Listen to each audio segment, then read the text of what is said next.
Hello guys, first of all belated happy Diwali to all. और इस संदर्भ में मैं आपको ये बताना चाहूँगा कि जो टॉपिक चल रहा था प्रॉफिट एंड लॉस, उसके कुछ बेसिक आइडियाज़ एंड कॉन्सेप्ट्स को मैं डिस्कस पहले क्लास में कर चुका हूँ। अब आज जिस टाइप्स एंड वैराइटीज़ के बारे में मैं अभी बताऊंगा, that will be very very beneficial for you. And हर एक टाइप ऑफ क्वेश्चंस को बिगिनिंग टू टॉप लेवल तक मैं ले जाऊंगा। केयरफुली वीडियो को देखेंगे and every type is exam oriented. And ऐसे type of questions, for examples, मैं अभी आपके सामने में एक सवाल में लेकर आ रहा हूँ। उस सवाल को गौर कीजिएगा कि क्वेश्चंस है कि a dealer sold his goods at CP. Dealer sold his goods at CP, विक्रेता वस्तु को क्रय मूल्य पर ही बेचता है। But uses 900 gram weight instead of 1 kg, लेकिन वे 1 kg के बदले में 900 ग्राम का ही सामान देता है। फाइंड हिज प्रॉफिट और लॉस परसेंटेज। ऐसे सवाल में कोई फॉर्मूलाज या किसी और चीज़ की ज़रूरत नहीं पड़ती है। अगर कॉन्सेप्ट को अच्छी तरह से समझ लिया जाए तो ऐसे सवाल चंद सेकंड्स में ही सॉल्व हो जाते हैं। तो ऐसे सवाल में आपका थिंकिंग स्टाइल, प्रोसीजर्स क्या है, that is very very important. अब बच्चे ऐसे सवाल को कैसे सॉल्व करते हैं कि विक्रेता वस्तु को सीपी पे ही बेचता है, लेकिन 1 kg सामान के बदले वे ग्राहकों को 900 ग्राम ही सामान देता है। तो इस सौदे में उसका प्रॉफिट और लॉस परसेंटेज जो भी हो रहा है वो परसेंटेज में बताइए। तो इसको कैसे इंटरप्रेट करना है, that is the most important thing. First of all 1 kg का मतलब होता है 1 kg is equal to 1000 gram. 1 kg का मतलब है 1000 ग्राम। तो आप लेट कीजिए, 1 ग्राम की कीमत अगर 1 रुपये है तो 1000 ग्राम की कीमत क्या होना चाहिए, 1000 रुपीज़। 1000 ग्राम का कीमत क्या होना चाहिए, 1000 रुपीज़। मतलब आप 1000 ग्राम सामान, 1000 ग्राम सामान आप खरीद रहे हैं कितने पे, 1000 रुपीज़ में। मतलब आपका जो सीपी है वो कितना है, 1000 ग्राम आपका सीपी है। आपका सीपी कितना है, 1000 ग्राम। आपका क्रय मूल्य है 1000 ग्राम। क्वेश्चन ये कह रहा है dealer sold his goods at CP, जितने पे उसने खरीदा 1000 रुपीज़ पे, उतने पे उसने बेच रहा है। मतलब 1000 का सामान को वो 1000 पे ही बेच रहा है।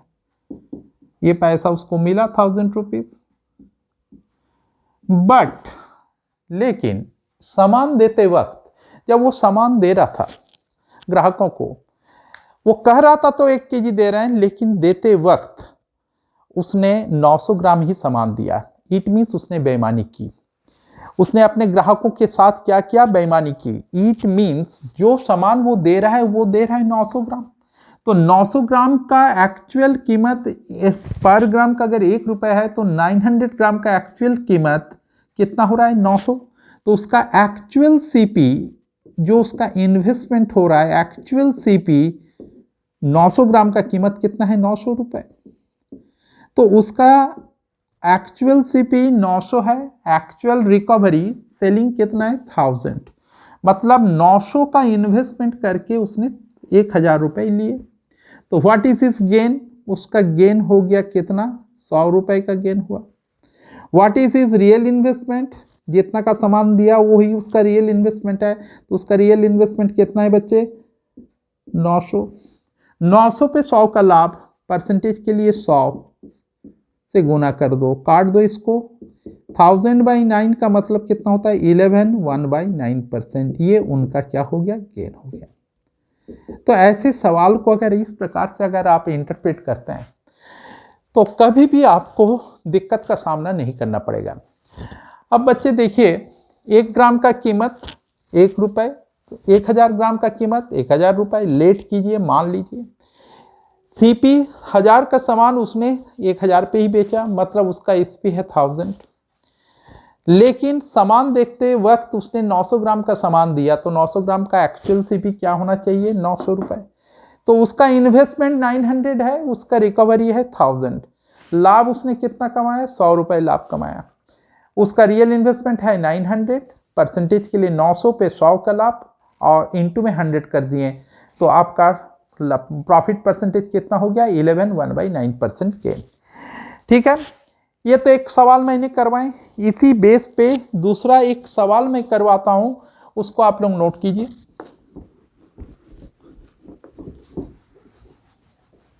सी, note down.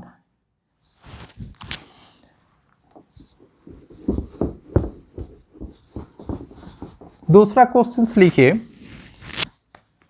A dealer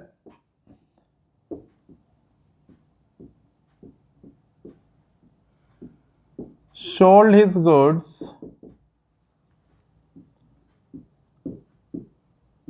at CP। विक्रेता वस्तु को क्रय मूल्य पर ही बेचता है, बट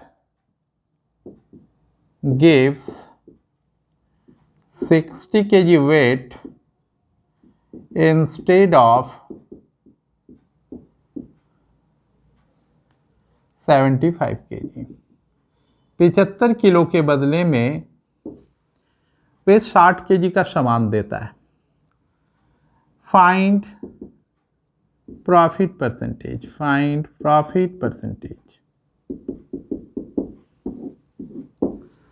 से 1 केजी का कीमत 1 रुपए मान लीजिए, तो 75 केजी का कीमत कितना होना चाहिए? 75 रुपीज। 75 का सामान बेच भी रहा है 75 पे, ये मैं नहीं कर रहा, सवाल में कहा जा रहा है। 75 का सामान बेच रहा भी कितना पे है? 75 पे। लेकिन सामान देते वक्त वो कह रहा है कि वो 75 केजी दे रहा है, लेकिन वास्तव में वो 60 केजी का सामान दे रहा है। तो 60 केजी का सामान 60 केजी अगर वो दे रहा है, तो उसका एक्चुअल सीपी कितना हो गया? जो दे रहा है वही उसकी एक्चुअल सीपी है। उनका एक्चुअल इन्वेस्टमेंट कितना है? 60 केजी। 1 केजी का कीमत अगर 1 रुपए लेट करते हो, तो 60 केजी का कीमत कितना हो गया? 60 रुपए। तो उनका एक्चुअल सीपी हो गया 60, एक्चुअल रिकवरी हो गया 75। What is his actual gain? 15 रुपए। What is his actual investment? 60। 60 पे 15 का लाभ और परसेंटेज के लिए 100। काट पीट कर दीजिए, उत्तर आ जाएगा। तो एक्चुअली ही इज गेनिंग कितना? 25%। एक्चुअल ही इज गेनिंग कितना? 25%। 25% का उसको लाभ हो रहा है, दैट इज हिज प्रॉफिट। तो ऐसे सवाल CHSL, CGL से लेकर railway and other competitive exams में काफ़ी पूछे जाते हैं, और बच्चों को थोड़ा बहुत कॉन्फ्यूजन भी होता है। तो गो बाय दिस कॉन्सेप्ट, तो बच्चे आपको प्रॉब्लम्स नहीं होंगे ऐसे सवाल को सॉल्व करने में। तो बाय द वे, ये एक मेजर टॉपिक है प्रॉफिट एंड लॉस, और ये क्वांट्स का लाइफ ब्लड कहा जाता है, क्योंकि प्रॉफिट एंड लॉस एक ऐसा टॉपिक है जिसे बच्चे जितना पढ़ते हैं और कॉन्फ्यूज भी होते हैं। तो अगर बारीकी से चीज़ों को अगर आप समझ लेते हैं, तो आपको बहुत ही ज़्यादा फायदा होगा। Just I am not going to use any formula, आपको केवल कॉन्सेप्चुअली ट्रिक्स मैं देते जाऊंगा, सवाल आपका बनते जाएंगे। It means one concept one tricks, तो go by this concept. Now I am giving another conceptual questions जिसमें बच्चों को परेशानी होती है। ऐसे सवाल मैं लिख रहा हूं, लिखिए।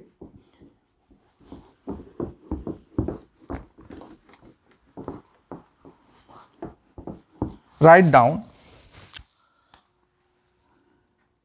Question on selling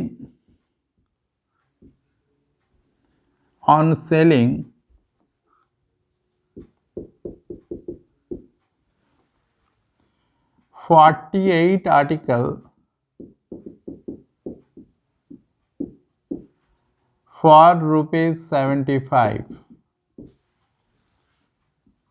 dealer suffer 40% loss. Next, how many article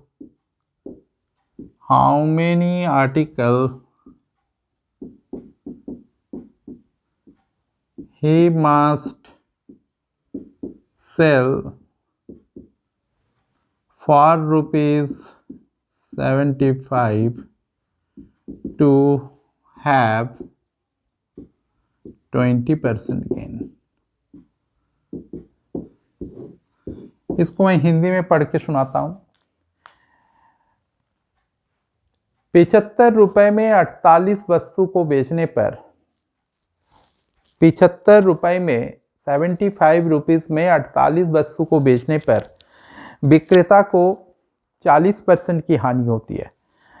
75 rupees पे 48 वस्तु को बेचने पर विक्रेता को 40% का लॉस होता है। वे 75 रुपीज में कितने वस्तुओं को बेचे ताकि उसे 20% की लाभ हो, बहुत ही अनोखा सवाल है और मैंने पाया कि बहुत सारे स्टूडेंट्स को ऐसे सवालों में बहुत ज़्यादा दिक्कतें होती हैं। काफ़ी रिक्वेस्ट भी आता है कि सर ऐसे वैरायटी ऑफ क्वेश्चंस को ज़रूर कवर कीजिए।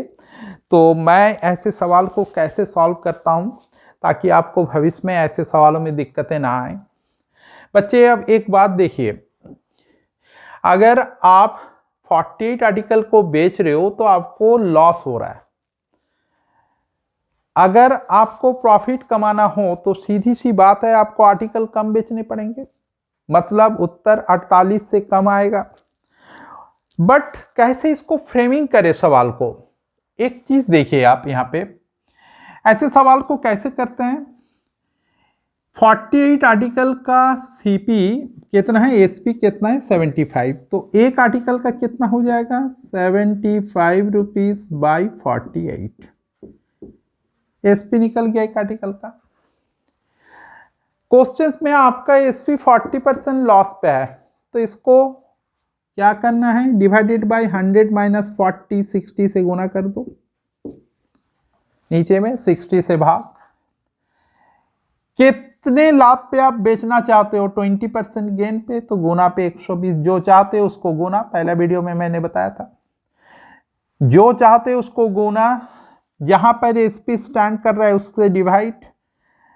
अब समझिए एक आर्टिकल का एसपी 75 बाई 48 आ गया। आपका एसपी 40% लॉस पे है तो 100 माइनस 40, 60 से डिवाइड। कितना गेन पे बेचना चाहते हो, 20% गेन पे, तो इसको गुना क्या करेंगे, इंटू में 120, 100 प्लस 20 120। एज बिकॉज ये 75 पे पूछा है तो इसको कैलकुलेशंस के दायरे से थोड़ा देर के लिए बाहर रखो, काट पीट यहीं पर करो।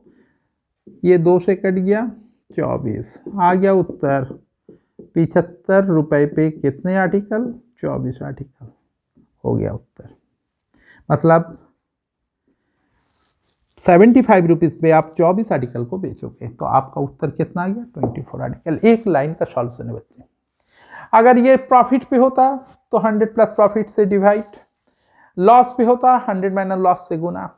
इसको फिलहाल डिस्टर्ब मत करो क्योंकि काटने पीटने पे ये आ गया कितना, 75 पे 24, उत्तर आ गया। अब सवाल ये उठता है कि सर इसको आप क्यों मना कर रहे हो, क्योंकि आपको 75 पे पूछा है तो इसको एट इट इज रहने दो, तो ऑटोमेटिकली जो नीचे में आ जाएगा वो नंबर ऑफ आर्टिकल्स हो जाएंगे, वो क्या आ जाएंगे, नंबर ऑफ आर्टिकल्स हो जाएंगे। तो ऐसे सवाल को अगर आप चाहोगे तो बच्चे बहुत ही चंद सेकंड्स के अंदर ऐसे सवाल को आप कर सकते हो। एक दूसरा सवाल मैं लिखवा रहा हूं, उसको नोट डाउन कीजिए। राइट डाउन, ऑन सेलिंग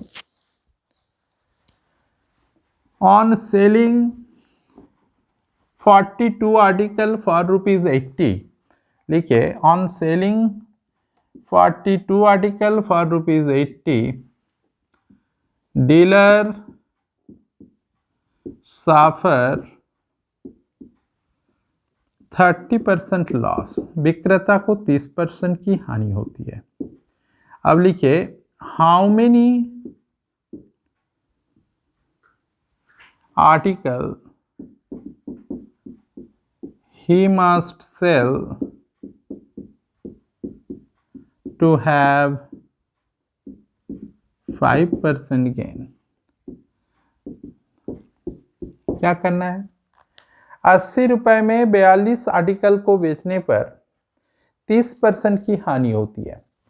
80 रुपए में 42 वस्तु को बेचने पर 30% की हानि होती है। 80 रुपए में how many article he must sell, यहां पर लिखिए फॉर ₹80 टू हैव, 80 रुपए में कितने वस्तु को वो बेचे ताकि उसे 5% की लाभ हो। बहुत ही अच्छा टाइप ऑफ क्वेश्चंस है। अगर प्रीवियस क्वेश्चंस को मद्देनजर रखते हुए इसका अगर सॉल्यूशन निकालूं तो एक ही कॉन्सेप्ट मेरा है कि एक आर्टिकल का एसपी निकालिए आप 80/42, एक आर्टिकल का एसपी आ गया। कितने परसेंट लॉस पे है? 30% लॉस पे है, तो इसको 100 - 30 70 से डिवाइड।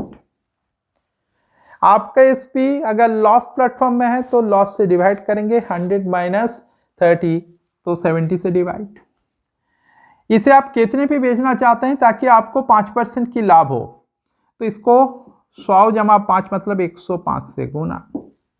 80 पे हिसाब पूछा है तो इसको कैलकुलेशंस के दायरे से बाहर रखो थोड़ा देर के लिए। 35 से काटो, 3 से 3 14 42, तो ये 80/28 उत्तर 80 रुपए पे 28।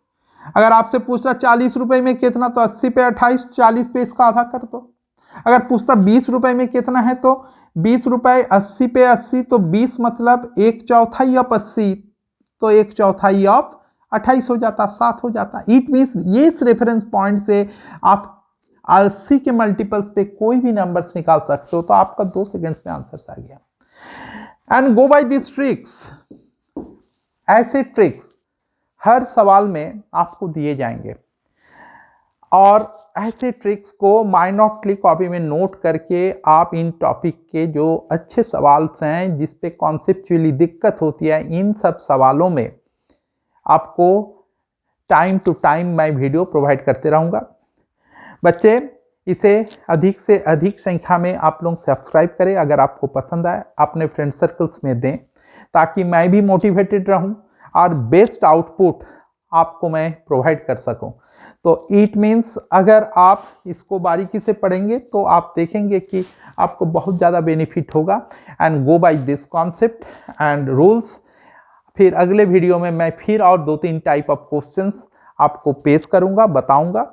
और जहां पर बच्चों को दिक्कत होती है तो have a nice day and thank you to all.